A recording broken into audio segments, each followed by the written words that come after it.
Ano ba't ginagawa mo? Feeling mo, nakatungtong ka na sa tugatog ng tagumpay.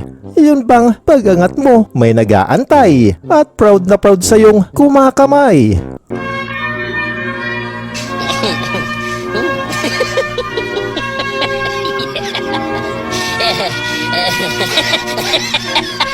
Pwedeng pwede naman kung walang wala na. Dapat talaga, isip Boy Scout ka. Saan ginagamit ang dahon? Naluto. Very good. Ang dahon ay ginagamit din natin sa pagluluto. Saan pa? Ang punas ng puwet. Di lang isip Boy Scout ang pairalin mo pare. Lalo na kung bagong sweldo at nakaabang si kumare.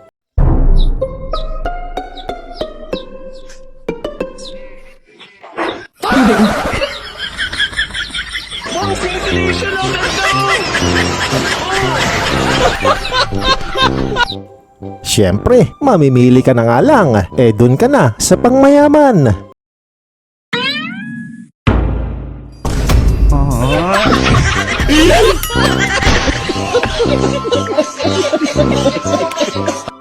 Yung nagbigay si boss ng libreng day off, pero dapat dito ka lang buong maghapon.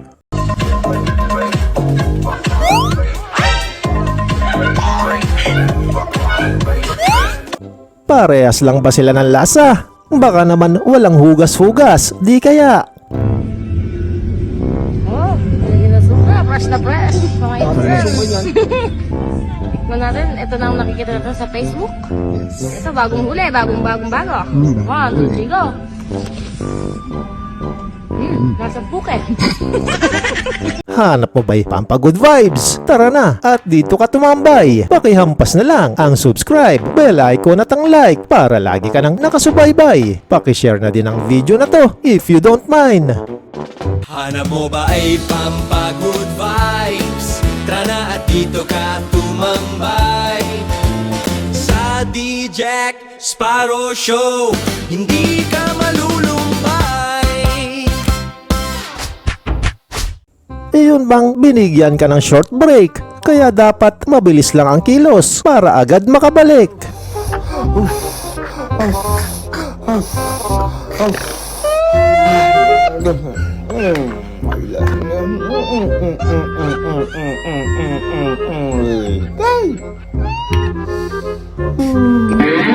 Wala na.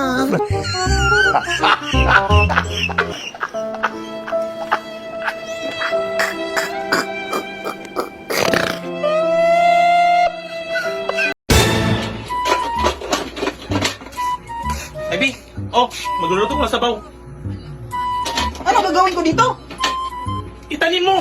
Itanim mo! Magtatanong pa eh! B! Bakit mo tinanim yung malunggay? Di ba sabi mo itanim? Tama naman siya pare. Ikaw talaga ang mali. Yun naman talaga ang iyong sinabi. Oh, ano yung sinisilip-silip mo dyan? Buti pa si Mari, oh. May pabulaklak na agad kay pare. Kaya pala, panay silip sa kapitbahay nila. Napapasana all pala sa nakikita niya. Sa mahal ng bulaklak na yan. Tapos malalantalaang. Ay, hayain na. Ay, ano naman yan kung mahal? Makatanggap man lang ako ng bulaklak isang beses sa buong buhay ko. Ayan pare, senyales na yan. Magpabulaklak ka na kay asawa. Ay, bulaklak lang problema mo? Bulaklak lang pinagpuputok ng butsi mo? Mamaya, pag-uwi ko. One eternity later.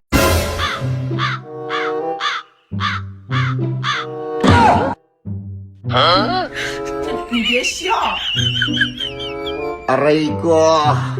Papa, Bitoy, wala mang ulam natin. Yan. Tanong kayo yung inang magaling. Alam mo, nagdadala ka. Papili-pili pa ng bulaklak. Papili sana ng ulam. Ay, hindi papayag. Hindi bibilhan ng bulaklak eh. Akala mo nagdadala ka. Pampili na lang ng ulam eh. Naipilit ng bulaklak. Yan. Pati kurinti, hindi na nabayaran. Ulo ko yung partihan. Oh, Pinapalakas mo na naman yung mga daliri mo ah. Siyempre naman eh. Kailangan maging malakas doon at importante sa gobyerno ito. Paano naman naging importante sa gobyerno yan? Ito, ipapaliwanag ko sa iyo Sige nga kuya, dapat maliwanag yan. Kundi, baka mapundi sa'yo si ate. Ito, ang hinalakan na ito, Oh. pwede mong pantabrak ito kapag ikaw ay hindi marunong magpirma. Ito naman, ito Department of Justice to. Oh. Ito ang gagamitin mo panturo ng mga kawatan tulad mo. Tapos, ito naman, Department of Health. Kasi, nakakatulong ito sa'yo pang linis ng kulangot at panlinis ng tenga. Tandaan mo to Department of Health to Galing Aba, ayos sa mindset si pare. May meaning ang bawat daliri. At ang pinakamatindi, yung panghuli. Ito naman, Department of Finance. Paano naman naging Department of Finance yan? Kasi, kapag ito, sinuotan mo na ng sing-sing, Oh. ikaw na magkukontrol ng sweldo ko, ikaw na may hawak ng budget. Last, ito naman, Department of Immigration. Oh, paano naman naging immigration yan? Kasi ito naman ang naglalabas-masok sa bansa pala.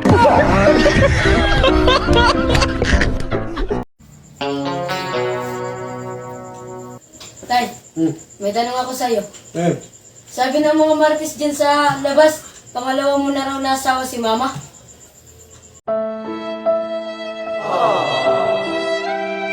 Grabe yung buntong hininga. Parang ang lalim ng problema. Pati yung muka, di na maipinta.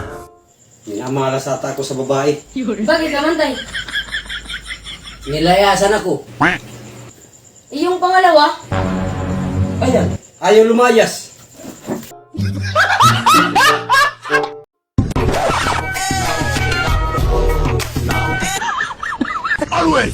Malaki-laki din ang problema nito. Abay kung saan masikip, doon dadaan ng loko.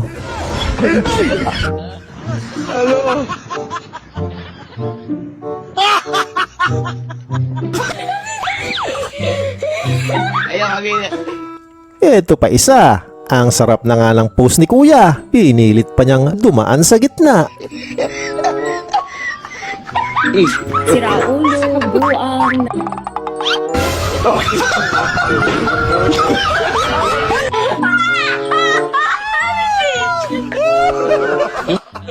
Magaling kang kupal ka.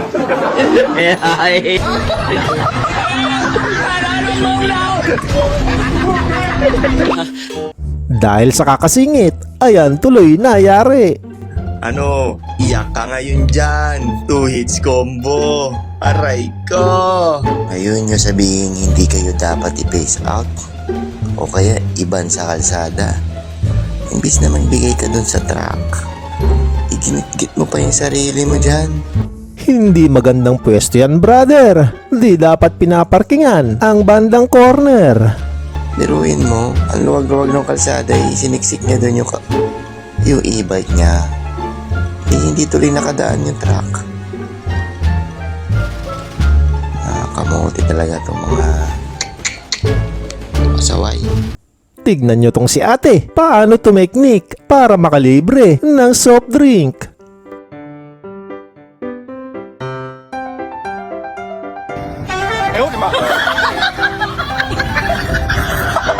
Kung ang Tagalog ng lemongrass ay tanglad, ano naman ang Tagalog ng celery? Mahirap-hirap yata yung tanong, kaya binisik na lang niya ang sagot. Sahod. Ang teknik na ito mga boss ang pinakamabilis na paraan para magtanggal ng transmission. Ito daw ang teknik para matanggal ng mabilis. Pwede nyo itong gayahin kung may sapat kayong lakas at tibay ng batok. O, di ba? Madali lang. Basic na basic.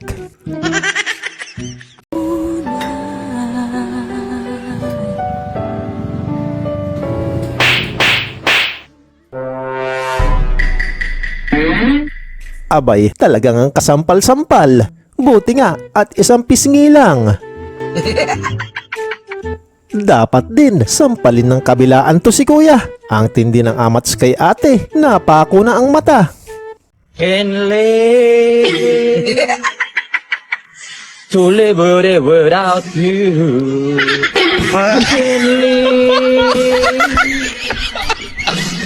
Libre mo.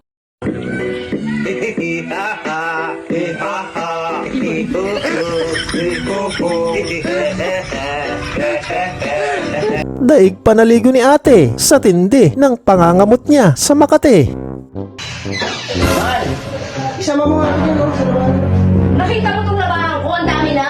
Nakundok na yung labahan ko. Sige na, nagpapibigay kasi namin ito. Papunta yung Panda Quezon pag nag-rides kami.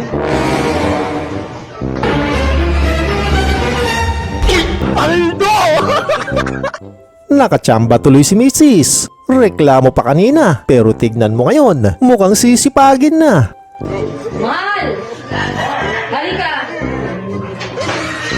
Ano yan? Oh, may nakita kong 20 dito sa pansok. Buti na lang ito, baka meron pa. Sandali. Naku, buti na lang talaga nakita mo. Sakto, may panggastos na ako papuntang Infanta Quezon sa rides namin. Thank you, ha. Thank you, man. Salamat.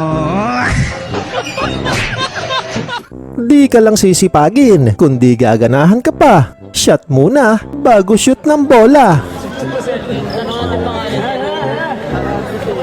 Sana all.